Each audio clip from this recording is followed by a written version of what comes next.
Hello, David Zaritsky for the Bond Experience. Welcome back. I am joined by a friend of mine who is going to be so important in this conversation. The conversation focuses on nostalgia. It's a word, but it's an important word. It's a word that I maybe tend to overuse when it comes to James Bond passion and the franchise, but I think it's important to explore it. A lot of people say, David, why do you keep bringing up nostalgia? So here's the reality.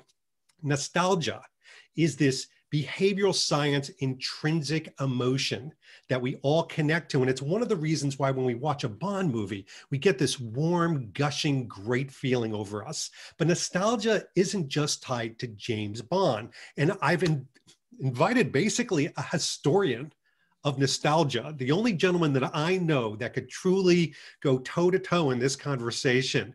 Bill Koenig, welcome back to the show.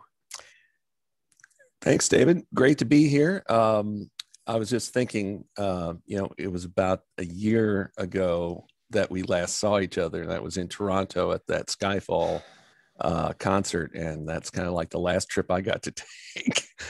I kind of knew something bad was happening, but that it would last this long and all that is, but yeah, well, speaking of nostalgia, I have pretty good memories of that evening. Who knew nostalgia was going to be 1 year old instead of like 40 or 60 years old? Yeah. It is insane. And this has become, I mean, you know this, Bill, because, you're on a lot of different shows. This has become our social life is what we're doing right now, the screen time. It's crazy. But Bill, you've got to help me here because we're going to explore a lot of different avenues. And this is your opportunity to flex your nostalgic muscles. And people have heard you on other shows talk about Man from U.N.C.L.E., Flint, all these different things. We want to basically engulf this because you you did live during kind of that whole spy craze that went on, didn't you? I did. I would have been, my first exposure to the Spy Craze was The Man from U.N.C.L.E. in the first season. I was 6 years old, and somehow I managed to get hooked on it. And then I saw, Bond when I was 7. And stuff on TV. Just a ton of stuff on TV. And it's interesting too, because with the Spy Craze, there was some stuff I didn't catch right when it on first run, but I caught it later. One big show of the Spy Craze was the Wild Wild West, where you mix spies with cowboys. But that was on Friday nights, and there was like a lot of competition to watch for the TV on Friday nights. I actually discovered it more in detail immediately after it ended its first run. And then with I Spy, which is, it was not only a popular show, I would say it was a culturally important show because you had a white man and a black man of equal status. They were partners. They were, one was not the hero and one was not the sidekick. They were of equal. Now, the sheen of that has come off, I've got to say right away, because, to admit the reality, which of course Bill Cosby is in prison and has been accused of many sexual assault by many other people. Beyond that case that he was convicted for. And so it's really hard. It's really hard to find it, I think. I think it's hard to find anything with Bill Cosby on TV these days, understandably. And it's almost like that when I start to almost watch a Kevin Spacey movie. It's hard to separate that. And when we talk about nostalgia to us, it does have, I think you would agree, a very positive connotation. When you're getting blasted by pandemic and politics and all this stress, you want to de-stress and become familiar with something again. Watching I Spy may be bringing back some of that stress, not nostalgia. Possibly. To do that, you have to sort of separate the art from the artist. And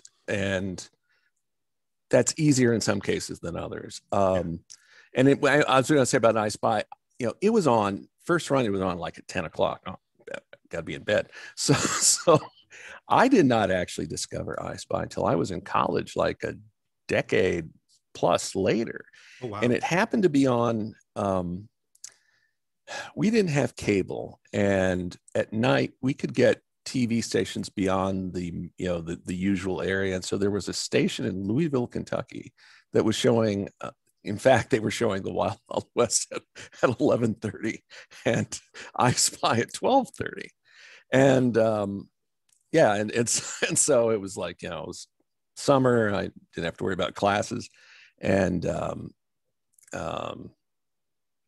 yeah, it's so I actually discovered I Spy really like 77 or so.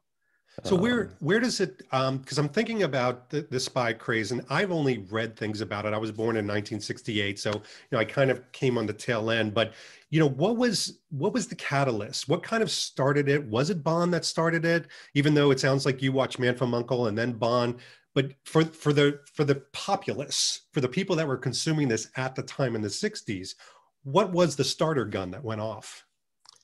Well, Uncle was kind of the start for TV. That was in the fall of 64. It did not get off to a good start and was actually in danger of cancellation. But instead, it got moved to a different time slot. So it went from Tuesday nights to Monday night. And that worked. And plus, that was also when, because in the States, Goldfinger didn't start till Christmas. And so I think Uncle got a boost just from the general enthusiasm for Goldfinger.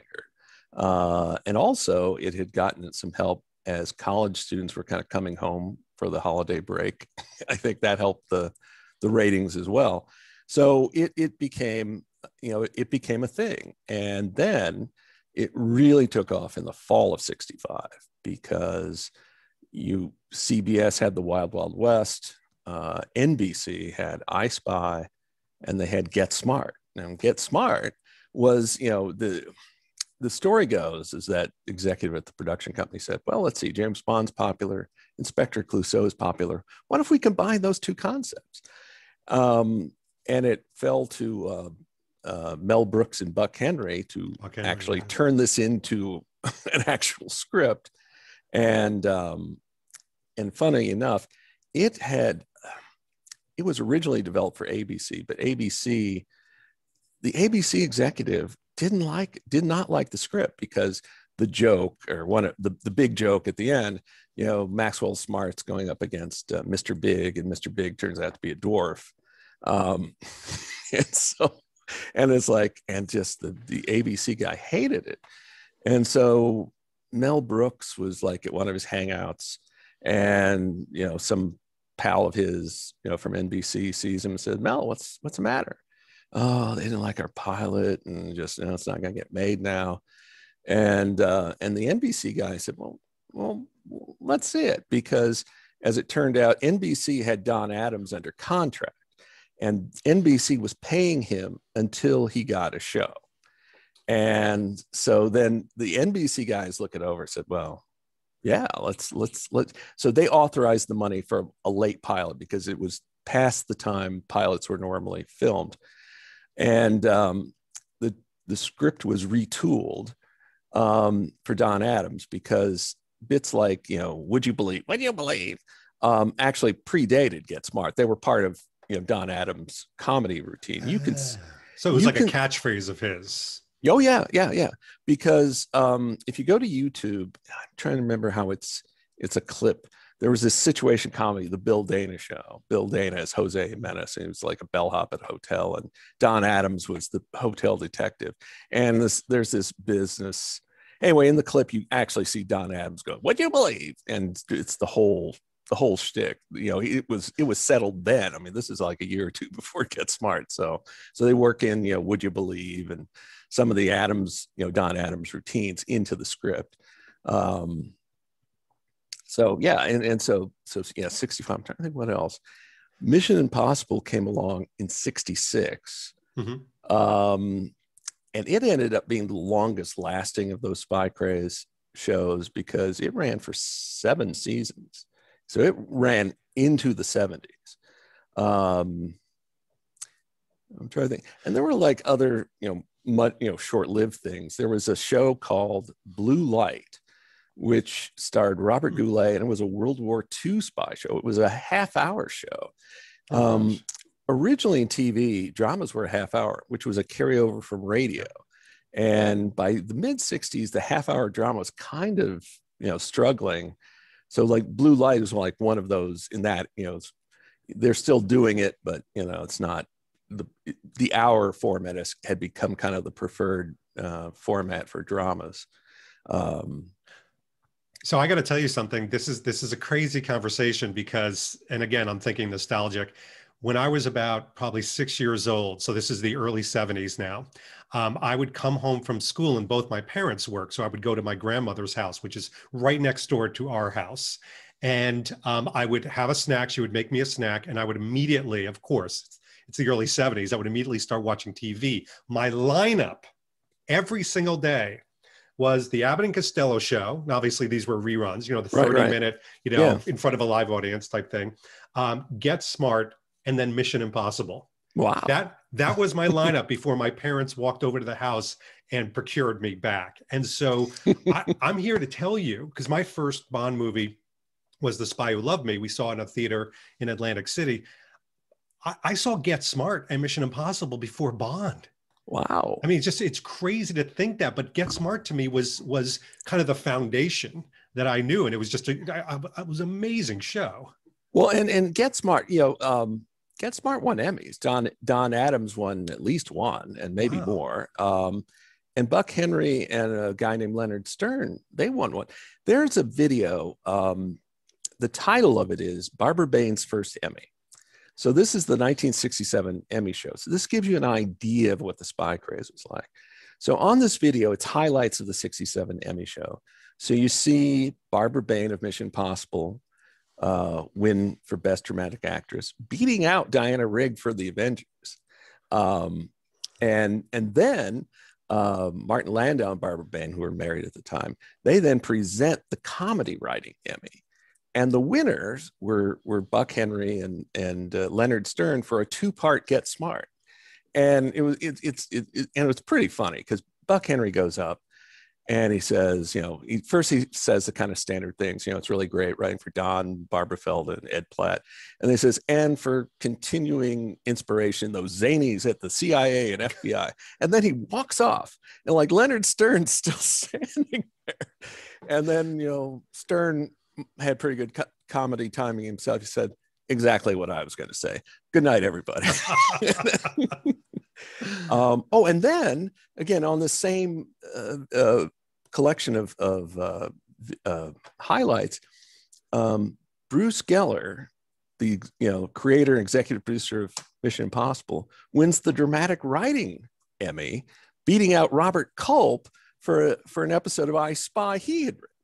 So this, this, and you see some, shots out in the crowd. So there's like a Get Smart table. There's an Avengers table. Patrick O'Neill was there to cheer on Diana Rigg, I guess, and a Mission Impossible table.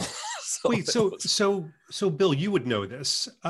Correct me if I'm wrong, but I mean, the people that are really into Man from U.N.C.L.E. even today are rabid. They're voracious with it, and I include you in that. Didn't Ian Fleming have something to do with The Man from U.N.C.L.E.? Yes, he did. I would like to say this isn't well known, but like I keep doing my best to to let people know that. What happened was there was a British-born, American-based TV producer named Norman Felton. He had done mostly really serious shows. He had done probably his most successful was Dr. Kildare, which was based on a MGM film series in the late 30s. And he had done a drama called The 11th Hour, which is about psychiatrists and mental health. So it's like he was kind of in the mood for something a little more, a little more escapist. And he was approached about Ian Fleming's Thrilling Cities. Can you turn this into a series? So he gets, at this point, the book's not even been published. He receives a proof. And he's reading the proof. And it's like, there's no series in this. It's a travelogue. But, but a meeting's been set up with like NBC, with, like advertisers, or at least advertising agencies. And it's like, you don't pass that up and say, no, I have no ideas.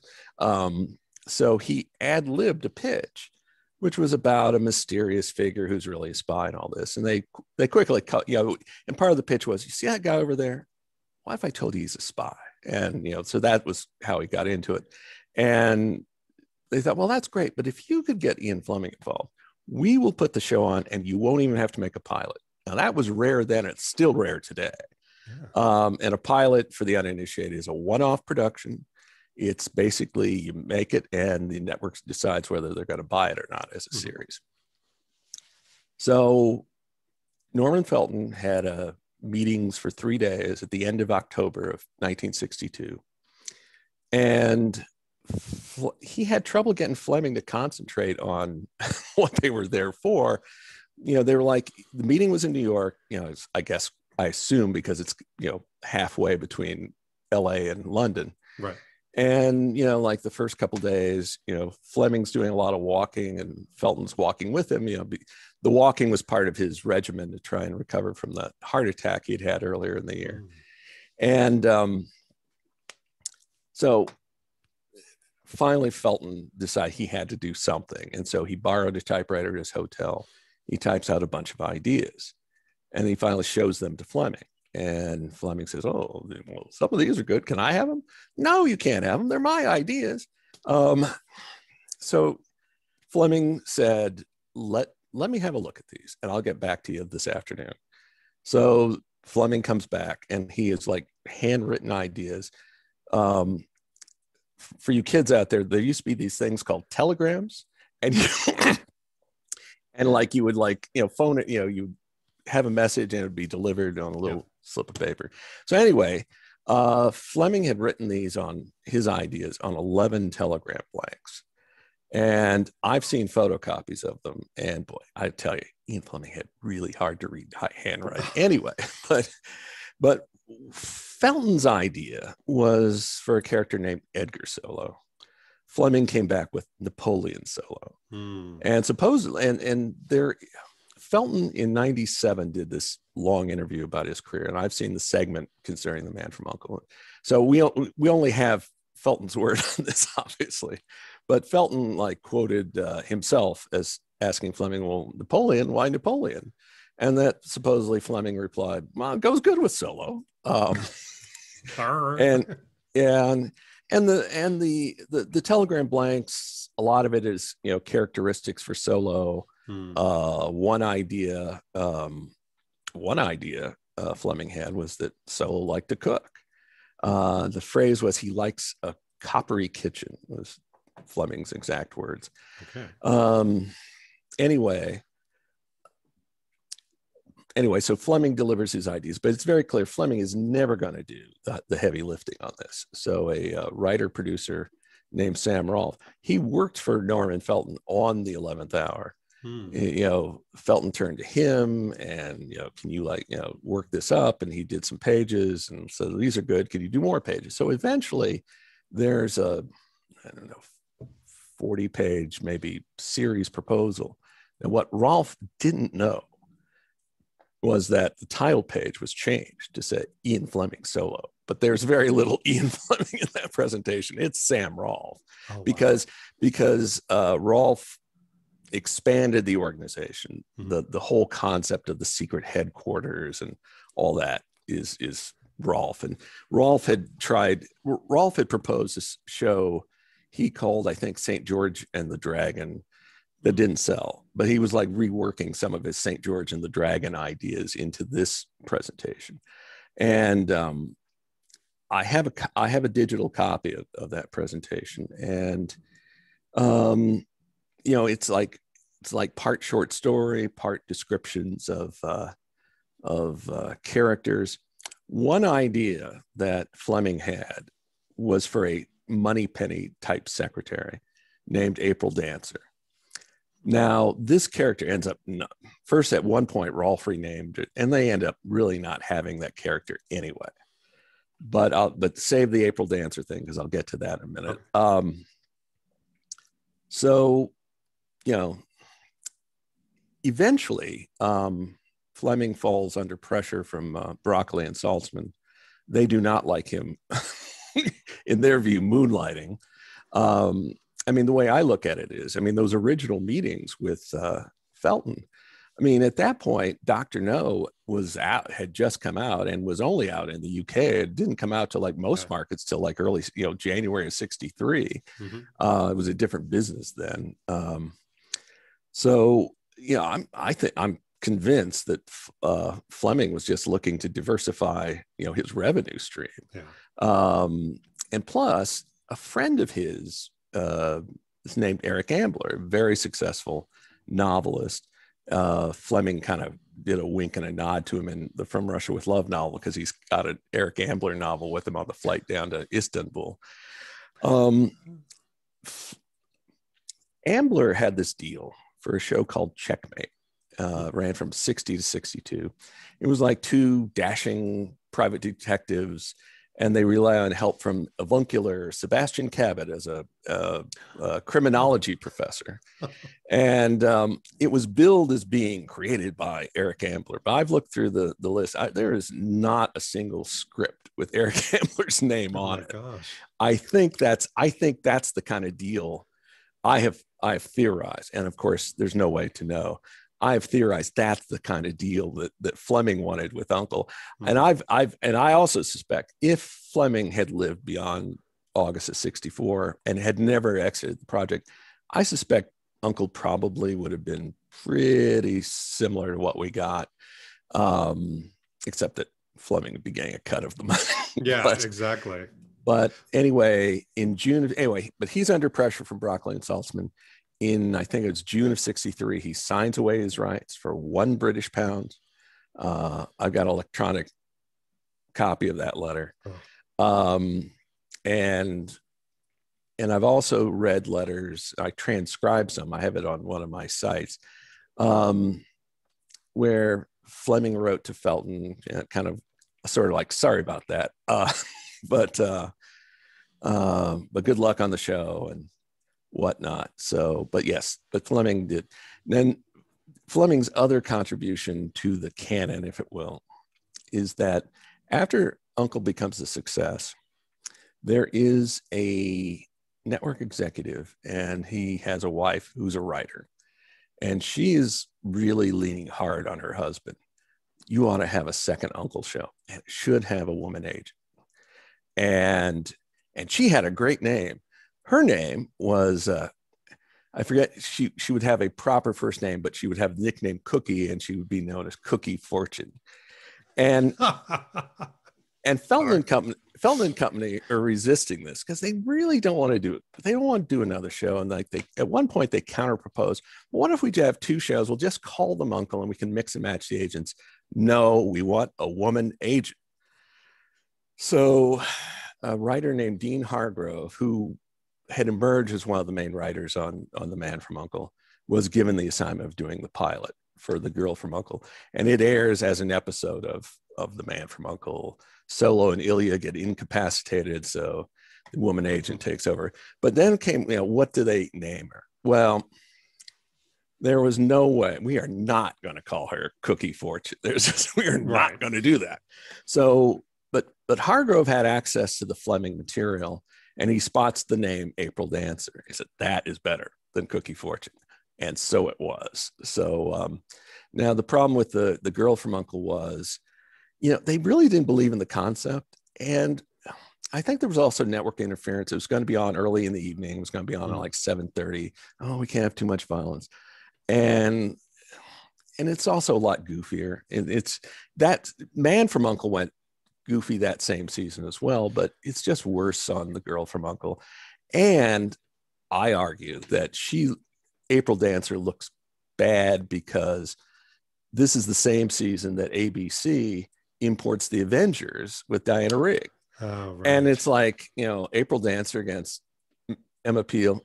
You're going to lose. Yeah. No comparison. Well, and for me, The Man from Uncle, what I always liked about it was the kind of the tete-a-tete between the two individuals. So now you have this, female agent. Did she have a foil that she could go up against or no? Well, she did have a partner.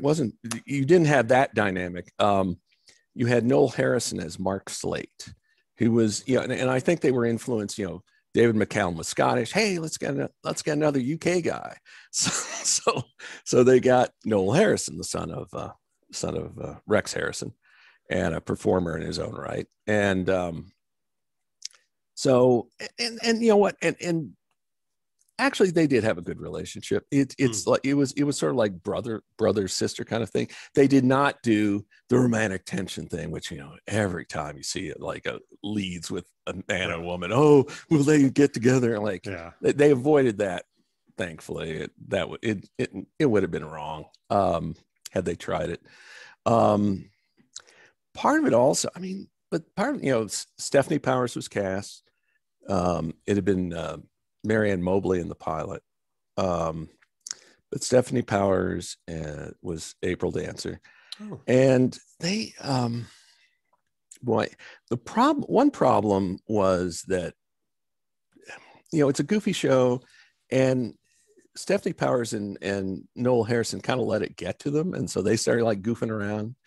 And apparently David McCallum took the side. It's like, you cannot do this. And it's like, it doesn't matter what the script is. You have to act seriously. You have to take it seriously. Even if it's like this ridiculous comedy, you cannot, be laughing at it. You cannot be laughing at the material. You have to sell the audience. And, my first foray onto the internet was doing the site I call the Man from U.N.C.L.E. episode guide. And because I had all the episodes in some form of Man. I didn't have very many Girl from U.N.C.L.E. And just wasn't being shown as often. I would tape them when I could, but I basically had a sampling. So on the Girl from U.N.C.L.E. page of that site, I said, well, here's a sampling. But then in 2006, there was this very early, almost an early example of streaming by AOL called Into TV, IN2 TV. And, they were taking advantage of Casino Royale coming out. So they actually put on both the Man and Girl from U.N.C.L.E. On that site. So for the first time I could really get to see all the episodes, I got to tell you, I was getting depressed. Oh, no. it was like, bad. Well, it's some of them. Like the first few were okay. Decent, but boy, getting into it, about episode 8, 9, it was like I was getting depressed because the thing is to do an episode guide, you have to like the show. If there's no point in doing an episode guide to a show you can't stand. Right. And I was like really getting depressed, like, I gotta stop this. I gotta stop doing this to myself. I skipped ahead because Dean Hargrove did do one episode of The Girl from U.N.C.L.E. I said, I gotta skip ahead to that episode. I'm hoping this is good. And it was good. It was considerably better than the other one. So I kind of, but I still didn't finish all the episodes. It wasn't until 2014 when The Girl from U.N.C.L.E. was finally available on home video, and it was on Warner Archive, which is MOD, manufactured on demand. So they only make, they don't send them out to stores. They only make them as they get the orders. So I said, I bit the bullet. I said, all right, gotta do this. You got the site, you gotta do it. So it wasn't until 2014 that I finally had reviews for, years after I started the site, that I had all the reviews for The Girl from U.N.C.L.E. So. Now, were you of an age when you're watching The Man from U.N.C.L.E. in the 60s that you were conscious or even a consumer of merchandise? Like, did they have Man toys from U.N.C.L.E. merchandise? Yeah. Oh, yeah. I mean, they had a toy gun, the Uncle Special. Did you have it? Yeah, I got it for Christmas one year. And unfortunately, it got destroyed because of the normal wear and tear of kids. Like, if you knew about, it's like, you kind of not, wistfully thinking, I wish mom and dad got one to just squirrel away and one for play. So, I mean, but they show up on eBay and they show up ton of money. I mean, they have some big asking prices. They're hard to get, but yeah. But did they have like the little pen, like the communicator pen and things like that? Or boy, not that I remember. But it's funny because as an adult, well into adulthood, I ended up buying a replica. Nice. I do have a replica of the pen. Nice. It actually, does it do this and put this in? It's a microphone. Pull this out. It's supposed to be the antenna. It's. I don't touch it very often. I don't want it to be. And I have a replica the pistol, not the whole Right. gun with the attachments. And it's made out of some kind of resin. There's no moving parts. You can't even pull the trigger. It's just, Wow. you know, but I do have a replica of the pistol. How often do you, I mean, even today, how often do you watch an Uncle episode? Is it just occasionally? Is it more Bond? You know what happens is I go through like sporadic binges. So I might go watch some Mission Impossible, and then, you know, kind of, then I could sort of, after that itch is scratched, I kind of put it to a side. Oh, I'll watch some Hawaii Five-0, and like watch that for a while, and then, you know, put it to the side. So it really comes and goes. It's I don't, because, see, I think to be a collector, I think you really have to obsess over one thing. You just can't, you can't do multiple ones, because it's both mental energy and your pocketbook. Yeah, You'll go broke if you like try and do a half dozen. It gets cluttered too. It's not very focused. And well, I have a big question. So I wrote down a couple of questions here, because these are ones that I would want to know. But it seemed to me that the TV expansion, explosion, however you're describing it, that the movie genre of that time was heavily mining from it. So they would look at Avengers and say, I want this. They would look at, you know, The Saint and say, I want him. You know, talk to me about that whole inertia. Well, well, in terms of movies, of course, it's well known that in, I think it's 57, Broccoli was supposed to have a meeting with Irving Allen. I'm sorry, with Ian Fleming, but Broccoli was tending to his ill wife, who would later shortly pass away, I guess. And so Irving Allen goes in his place. And Irving Allen, though, Irving Allen was a bit on the bombastic side, kind of like Saltzman would be later, which kind of lends, quick as a side. So was there like something in Broccoli's psychological makeup where he like partnering with bombastic guys? I don't know, but it's like, you could, an academic could probably do a paper about it or something like that, something like, or mixing and matching of personalities, whatever. But anyway, Allen insults Fleming at that 57 meeting. Says, "Oh, these books are terrible. They're not even good enough for TV." And like, well, that meeting didn't go well. Yeah. And like, that was one of the factors leading to the breakup of the Allen Broccoli team. Well, anyway, some years go by, and it's like, oh, Bond's a big thing. So like, well, what am I gonna do? So he gets the rights to the Matt Helm novels, which debuted in 1960, which were very serious. And Matt Helm, the novels, were kind of like a combination of Ian Fleming and Mickey Spillane. You've got the first person narrative.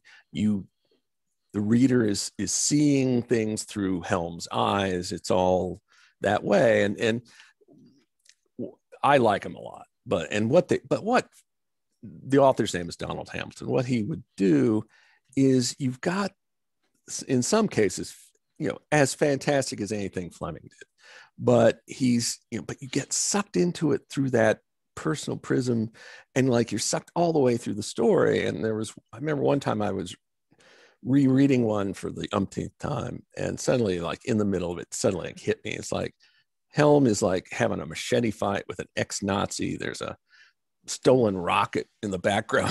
It's like it's going to be launched. Like, this is pretty fantastic. But that's what they were like. Anyway, so Irving Allen gets the rights to those, but what are you going to do? And somehow, some way, Dean Martin emerges as the person to play it. But to get Dean Martin, you had to make him a partner. So there were 4 movies: The Silencers, Murderers Row, The Ambushers, and The Wrecking Crew. And if you saw Once Upon a Time in Hollywood, speaking of a nostalgic movie, you saw quite a bit of The Wrecking Crew, because Sharon Tate's in it. It's one of her last movies. And Margot Robbie's playing Sharon Tate. There's a scene in the movie where Sharon Tate goes to a theater that's playing The Wrecking Crew. She's going to watch herself. So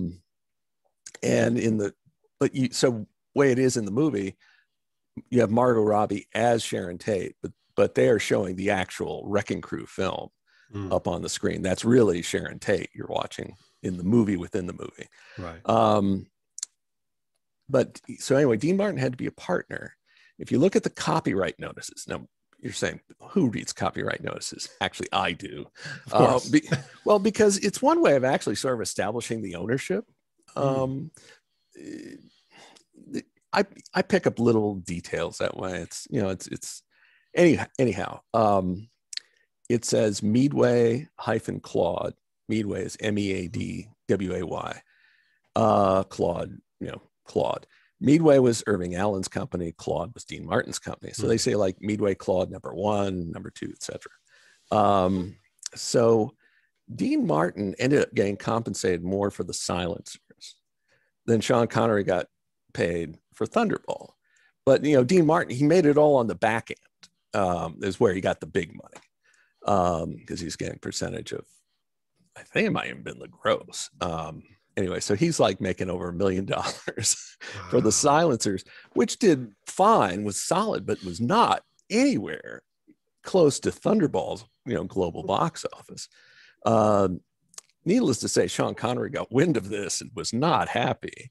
And so when you read about, you know, Sean Connery was agitating to be a partner in the Bond series, that was a big reason why. It's like, hey, he's a partner. Look what he's getting. Like, I want some of that. It's like, you're doing a whole lot more money because of me. Of course, Albert R. Broccoli, he's already got one partner he's really rather not have. He wasn't going to, he did not want to have a second. So that didn't happen. But, and I would actually argue, you know, and for that reason, I actually argue that the Matt Helm movies probably had the biggest impact on the Bond series. Not that it stole Bond's audience or anything like that, but I think there were already tension in the Bond franchise, and I think it worsened it. And also it did run 4 movies, which a lot of them didn't. Another one you made mention briefly was the Flint movies. James Coburn is Flint. We have to talk about those. I love those. They are great. They are great. As I watch them, you know, as an adult looking back, it does strike me though that they're kind of like, their budget looked like maybe a, you know, better than a TV show, but maybe not that much. Because there's one where James Coburn, he's getting away and he does this karate blow thing. He's like supposedly cutting these power lines like that. And you hear the short circuit sound effect. It's the same short circuit sound effect you could hear on Voyage to the Bottom of the Sea. You know, the Flint movies were made at 20th Century Fox. So they're obviously using the same sound effects. Yeah. You know, but there are 2 things I think that do elevate those films. One is James Coburn. He's just fantastic. He's just great.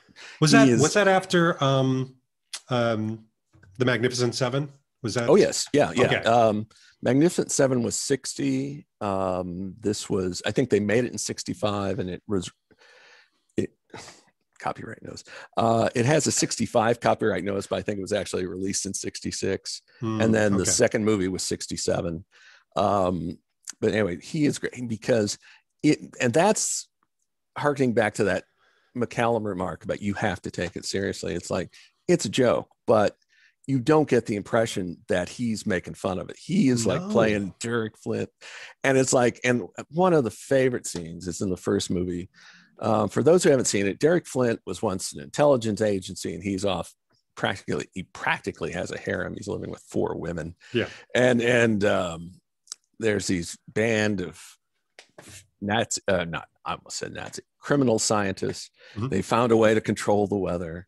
And it's like, our computers will determine who is the best person to go after this. And all the computers come back, Flint. And a lot of these guys are going to Lee J. Cobb, who's like the boss guy. Yeah. Flint. And he's going, oh, you're wrong. I worked with this man. He's not proper. And they keep throwing these computer cards at him. Let's say Flint. And it's like, and then the phone goes off and has this unique ringtone, which actually decades later, that what's his name? Mike Myers ended up using in the 90s. Yes. It's the same one. The big red phone, the hotline from the president. There was so much, like everybody says, oh, that's all that stuff is from The Spy Who Loved Me and You Only Live Twice, the Mike Myers films. But I see so much Flint movie in there. And I got to tell you, I love it because also it was one of the first time you see that, Flint is reluctant, to get back into the action, and he has to be kind of coerced and convinced. He's living with 4 women and, right. Why is he going to go mess that up? But I mean, that was before it became de rigueur for Bond to have to be pulled back into things. Right. I tell you, if you haven't seen those films, you've got to check them out. And Bill, do you know why they only made 2? Were they not successful? They were successful, and they announced a third. I do know they announced a third, but for whatever reason they didn't make it. It might be, it could be that James Coburn was like, this is enough, because he made another satiric kind of spy movie called The President's Analyst. The President's an Analyst. He's like this psychiatrist for the president. So this puts him in danger, because if he's the president's shrink, he knows things. We must get him. I think that's the premise of the film. Anyway, but they did announce a third, but it was never made. And also, Matt, just real quick on Matt Helm, they announced the 5th, and Dean Martin wanted to have Sharon Tate come back. She gets murdered. There was some pre-production made, but Dean's heart wasn't in it, and that's and just real quick on what Broccoli felt. Broccoli eventually was proven right, because if you make your leading man the partner, once your star don't want to do it anymore, you're sunk. It's really hard to recast in that situation. But anyway, yes, there was a third film announced. In fact, it's coming. I saw this story just yesterday as we recorded this. So Learjets has run the course, and Flint liked to go around in a Learjet, and so Bill Lear, the founder of Learjets, is in like Flint as as himself. He's like, hey, I got your new plane. And it's like, oh, great. Flint's got his new plane. The reason Flint agrees to come back is because Galaxy, that's the villainous organization, is, tried to kill him. If they're going to try and kill him, I guess I got to go after him. Yeah. So, and there's this great scene where he's like, okay, he's back in the fold. And Lee J. Cobb's got this briefcase. This has 43 devices, whatever it is. And then Flint pulls out his cigarette lighter, says, this device is 82. They flicks it. He says, 83 if you wish to light a cigarette, which is one of the greatest lines. And he says it so well. Oh, I said there were 2 things that elevated. The second thing is Jerry Goldsmith doing the music. Fantastic. I've got a CD. I've got a CD of the 2 scores of the 2 films. And I forgot to mention that the organization that Lee J. Cobb is the head of is the Zonal Organization for World Intelligence and Espionage, or ZOWI. And that's the other thing. The influence of Uncle was that doing things as acronyms. Yes. and by the way, I think a lot of even younger people watching this would recognize the theme, because you've heard the theme in so many other things, and you're like, oh, that's a really cool theme. Like, you would recognize it, but you didn't know it was from that movie. Right. And in the second movie, In Like Flint, they brought aboard Leslie Bricusse, who of course had written, been doing lyrics for Goldfinger and You Only Live Twice and Mr. Kiss Kiss Bang Bang. So he worked with Goldsmith on a theme, or on a song called Your Zowie Face. And so in the main titles, it's an instrumental, but in the end titles, you hear the song. Yes, there are lyrics to Your Zowie Face. Do you think, because I do want to explore this, and I think you've got the answer better than anyone. When you think about the Saint and the Persuaders, and then ergo Roger Moore for Live and Let Die. And you think of Diana Riggs and you think of the Avengers, ergo On Her Majesty's Secret Service. Do you think that the powers that be for the Bond franchise were trying to capture the TV audience so there'd be an automatic foundation there, or just they're good actors, we want them involved? Well, the Avengers was a kind of like AAA baseball team for the Bond series when you stop and think about it, because, Honor Blackman, then Diana Rigg, and eventually Patrick McNee. Yeah.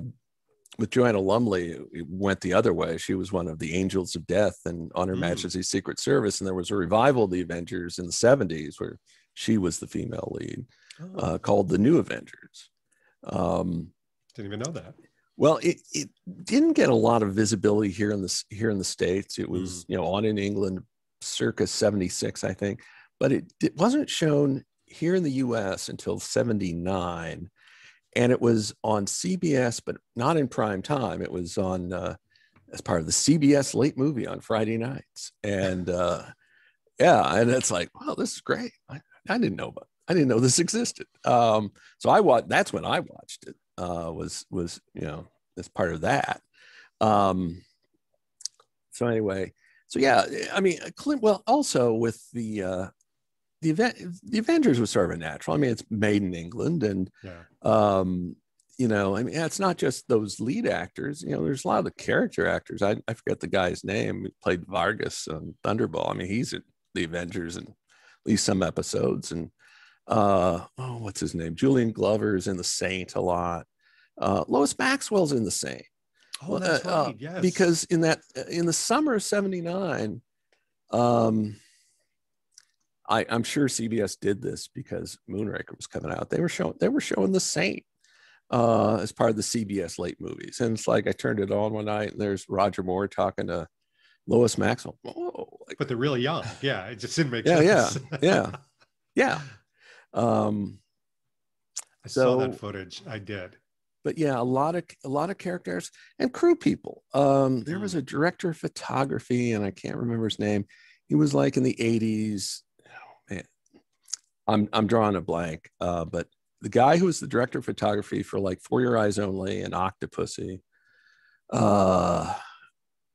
Did he do? And I think A View to a Kill as well. He worked on the Avengers as director of photography. So yeah, it was kind of natural. John Glenn was a film editor on Danger Man, which in the U.S. was shown as Secret Agent. Forgot about that. I mean, well, there's so many. What's going to happen in the comments? People are going to say, "What about this? What about that?" It's like, sorry, guys, there's a whole lot to remember. That's why there'll be a part 2. Don't worry. Yeah. So Bill, speaking of comments, at the risk of, you have a couple of years on me, but not many. At the risk of you and I sounding like those curmudgeon-y guys, like, get off my lawn, you damn kids. Do you think, because I often think about this, do you think TV shows today have lost some of that potential to be those nostalgic, love-ins like we're having now? Because to me, when you think of spy genre or intrigue, it's either very serious or you've got comedy shows. You don't really have kind of the mix of what I call that fun. Blend. Yeah. I think you're right. And with the Spy Craze, I say this over and over. It's like, that's like catching lightning in a bottle. That's like catching lightning in a bottle. It really was, at the risk of sounding like, they don't make them like they used to. I really do think there is something missing, because you're either like really dark or you're like really light, and, kind of thing.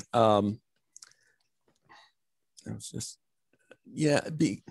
because, well, here's an example. So like with the Wild Wild West, it was on for 4 years, and ratings were still good, but it got canceled because there was a lot of concern about violence on TV. It had a lot of action.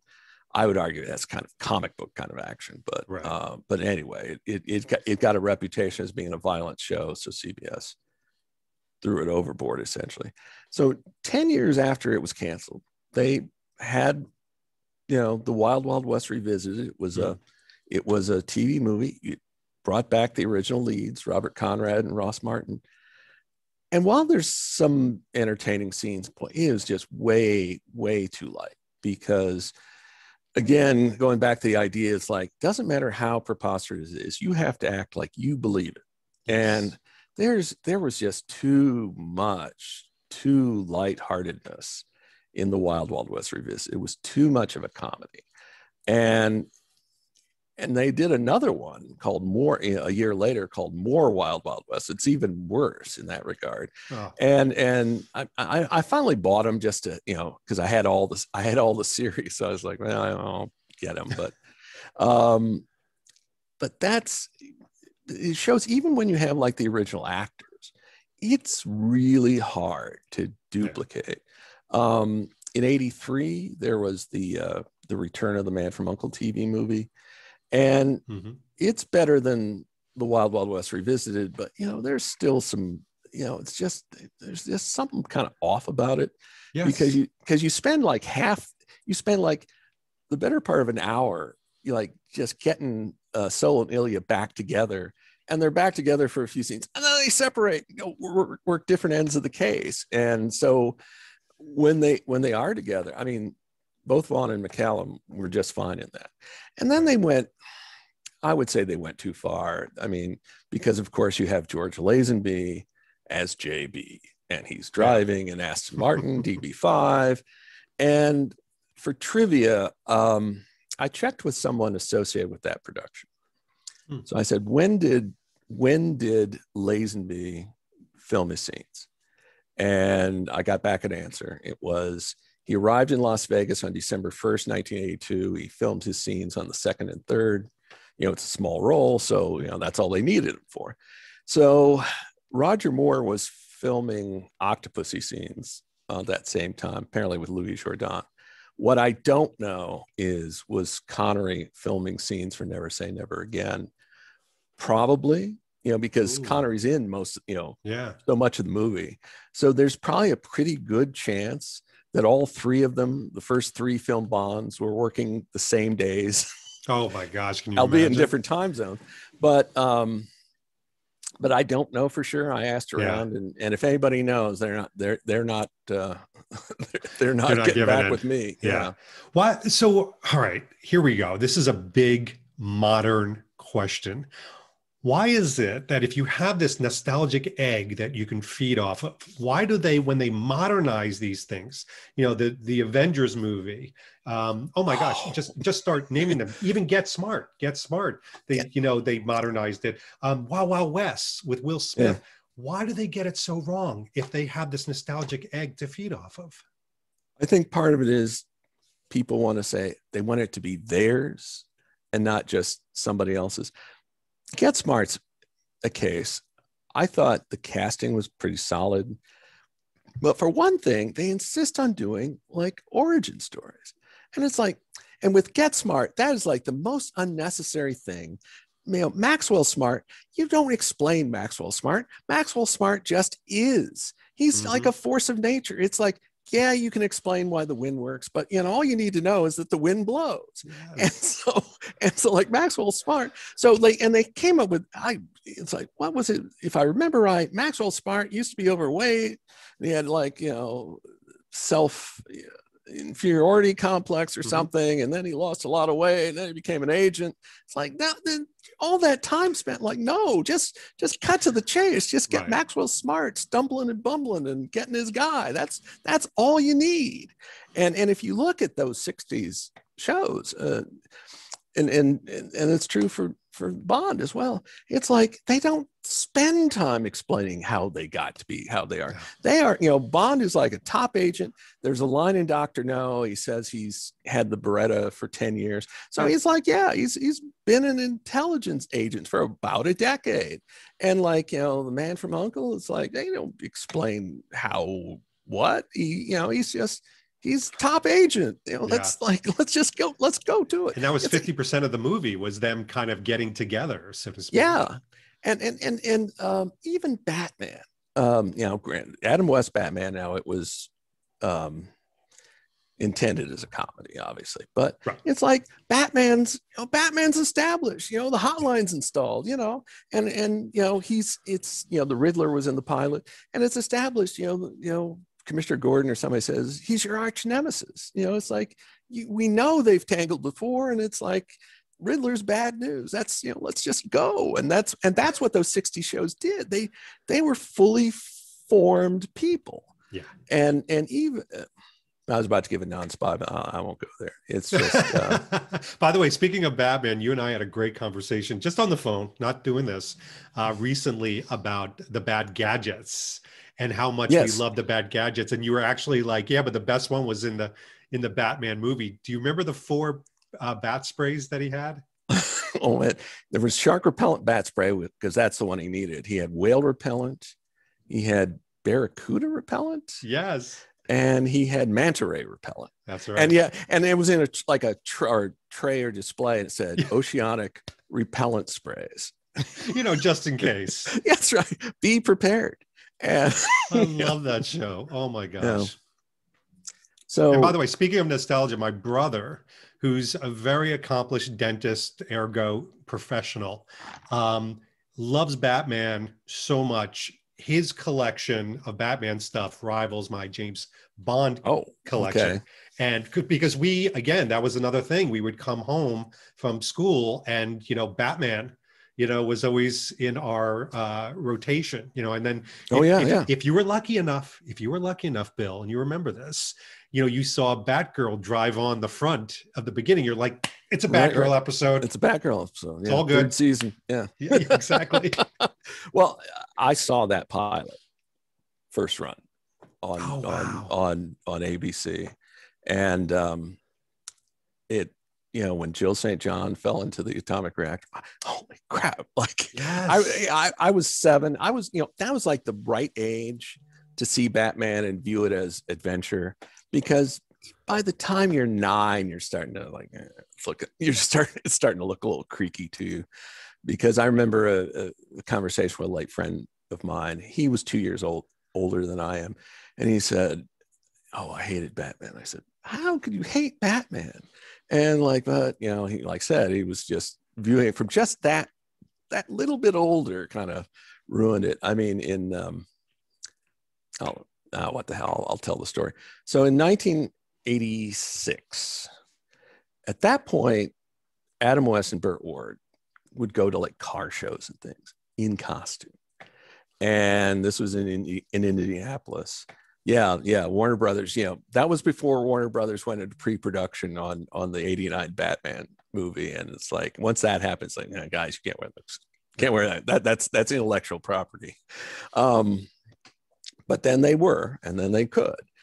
And I was on the business news desk, and I went to the theater. I said, listen, because it was going to be on a Saturday. I said, listen, I'm not going to put in for overtime. I'm not going to put in for any pay, but you got to let me go and do a story about these guys. And they did. And so I went, I made the rookie mistake. I should have tried to get in before they went out, because I got there. They said, well, they're going to have a break. You can talk to them during the break. But then it was the break. Oh, they're so exhausted. You'll have to wait till the end. It's like the deadline's going but anyway, I did get in to see them after they were done. And I was interviewing them. I was mostly interviewing Adam West, but I told him the story. And it's like we were mentioning about the oceanic repellent sprays. That's from the 66 feature film. Mm-hmm. And I told him about how in that movie also had the thing where he's trying to get rid of the bomb, the big black thing with the sparkly fuse. And I was telling him how, my family went to see it at a drive-in. And at the, when he said, some days you can't get rid of a bomb, my dad laughed. I was mad.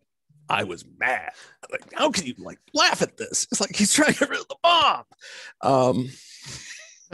Anyway, Adam West thought that was very funny. And he said, and that's what was good about the show. It could appeal to a kid and it could appeal to an adult. Yeah. And he was right. So. It's so funny too, because I remember distinctly growing up with that show.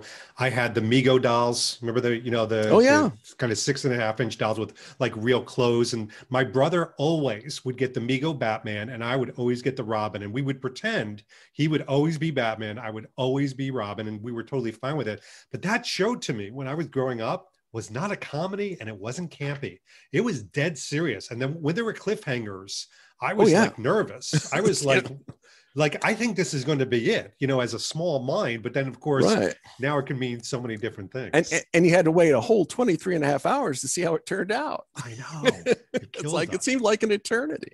So, Bill, here's the power of nostalgia. We've been talking for over an hour, and this is great because I really wanted to kind of kick this off with kind of the essence of the power of nostalgia and how all these things start to come together. So we're gonna branch this off into, I think, a multiple series of these, because I think it's just so strong and there's so many stories. But thank you so much for doing this. I hope you could flex your nostalgic muscles here today. Well, can I just show you a couple things real quick? Something else Yes. that expanded on these TV shows was they would do tie-in novels, and these would be original novels. And the Man from Uncle, they published like 23 of these, and they published them in the US and the UK. But like the US, but they had different covers and different numbering for some reason. So this is like both the number 4 for the US and number 4 for the UK. And they've got different titles and different covers, Wow. different cover style. And then also, just very quick, and of course, this spilled into comic books too. You had to have, spies and comic books. And so my favorite was Nick Fury, Agent of S.H.I.E.L.D. Oh, nice. And that, it was created by Stan Lee and Jack Kirby, but there was a guy named Jim Steranko who he really made it his own. Steranko was like his star shone brightly, but only for a short time. He was kind of in and out within 2 or 3 years, but he did what seemed at the time like mind-bending work. So were you nauseous when they came out with the David Hasselhoff, Nick Fury, Agent of S.H.I.E.L.D.? Not too bad. Not really. I mean, I kind of gave him like A for effort sort of thing. Okay.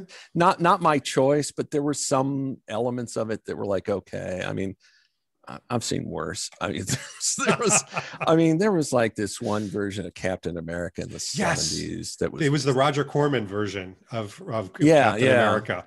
Yeah. So by that comparison, David Hasselhoff was fine, but not great, but at least not nauseous.